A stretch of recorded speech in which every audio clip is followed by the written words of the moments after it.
What's up mga ka-online sabong?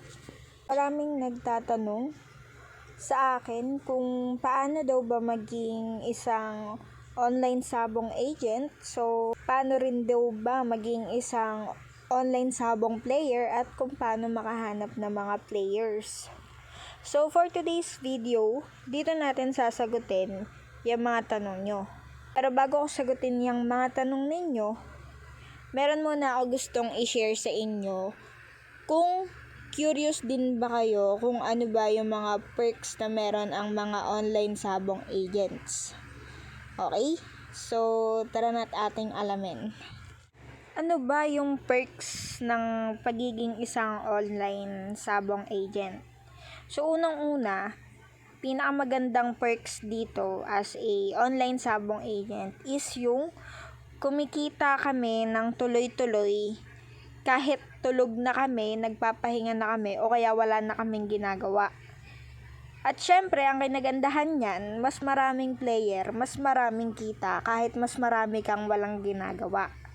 Saka dito, ang kailangan mong puhunan dito, hindi pera, sipag at diskarte. Hindi mo kailangan ng malaking perang puhunan, sipag at diskarte lang yung kailangan mo. Pwede gawing full-time o kaya part-time itong job na to, lalo na sa mga may trabaho pero hindi sapat yung kanilang sahod para sa kanilang mga pamilya. At alam nyo ba mga ka-online sabong, na dito, kapag nakatagpo ka ng player na malakas maglaro o kaya magaling magpalago ng pera niya, parang naka-jackpot ka kasi dito manalo or matalo, meron kang matatanggap.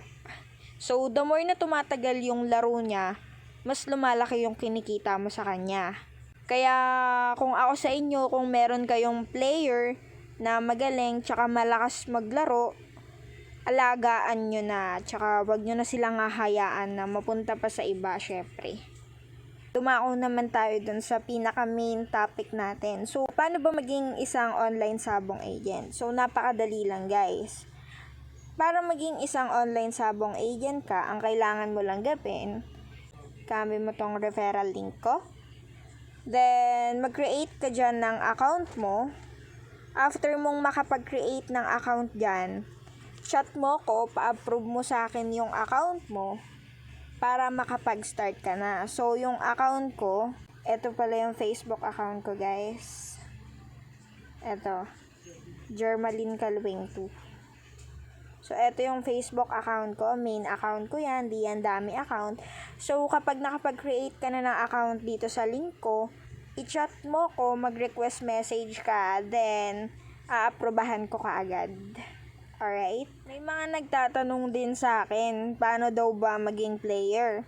So, para maging player ka, copy mo lang rin tong referral link ko, mag-create ka rin ng account mo dyan. So, after mo makapag-create ng account, doon, chat mo rin ako sa may Facebook account ko, tapos aprobahan din kita as a player ko.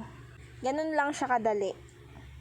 Guys, eto, maraming nagtatanong sa akin, lalo na dun sa mga baguhan kong ahente, paano daw ba humanap ng player? So, paano ba humanap ng player? Actually, maraming paraan para magkaroon ka ng player. So, dito papasok yung pagiging madiskarte mo bilang isang ahente. So, paano nga ba? Actually, since online sabong to, more on online transactions talaga dito.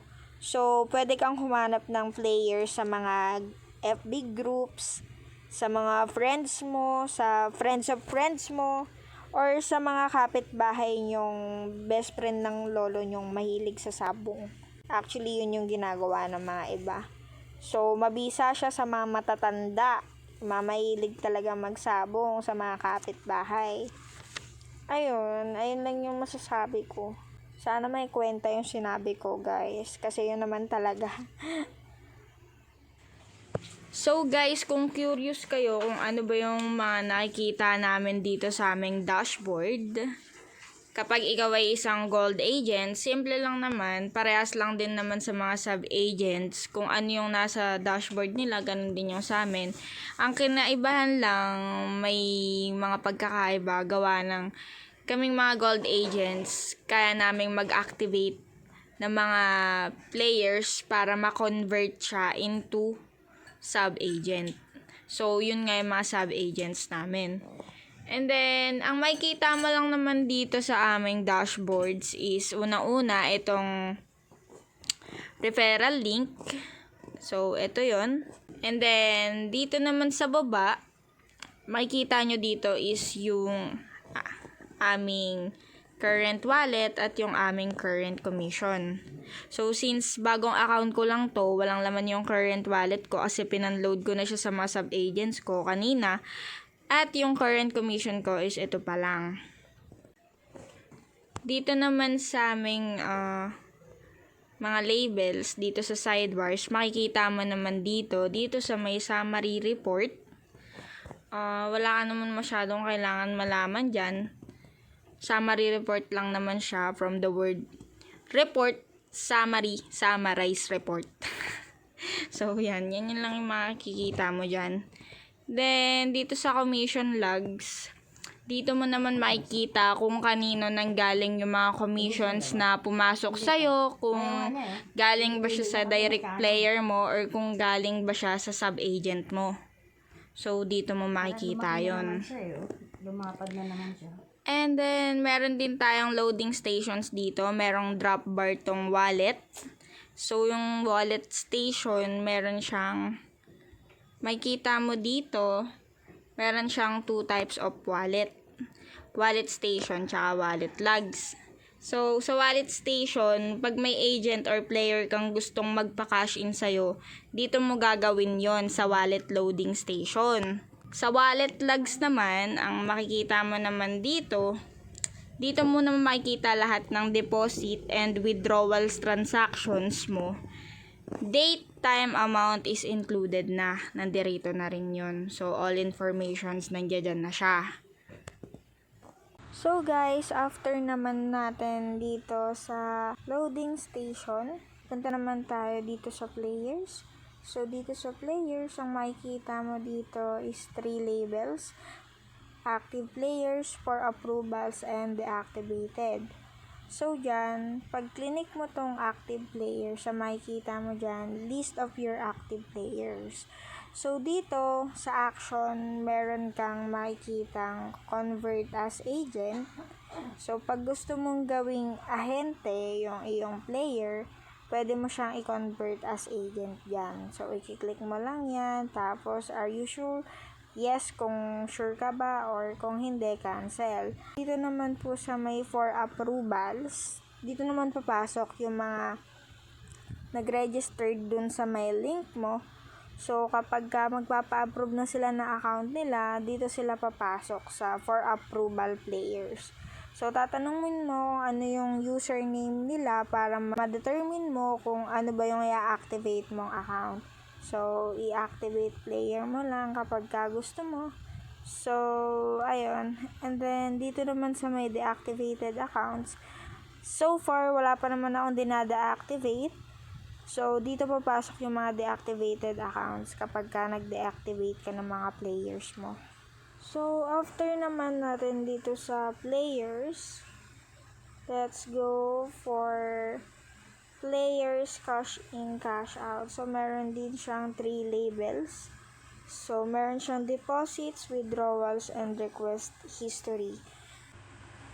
So, sa deposit, this deposit request is currently disabled.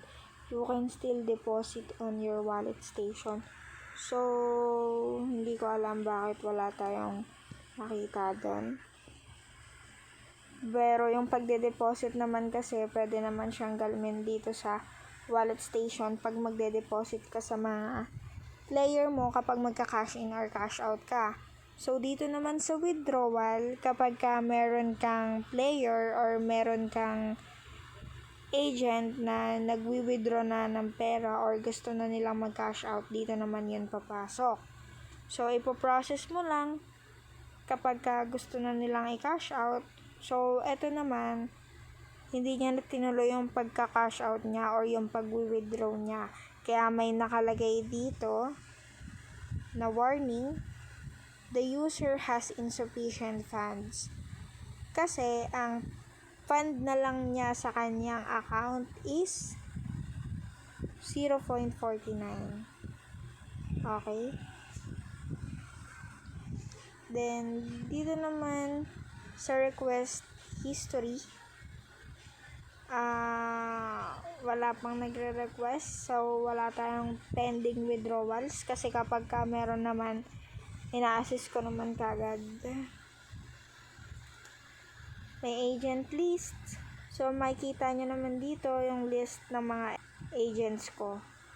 So, ayan, makikita nyo rin dito kung ilan na yung points nila at kung ilan na ba yung kanilang, kung magkano ba yung commissions ko sa kanila, which is yung 50% since yung gold agent account ako, then sila naka-sub agent. So, 50-50 kami sa commission. So, dito makikita kung ilan na ba yung points nila, ilan na yung na-earn nilang points. Dito mo yun makikita lahat.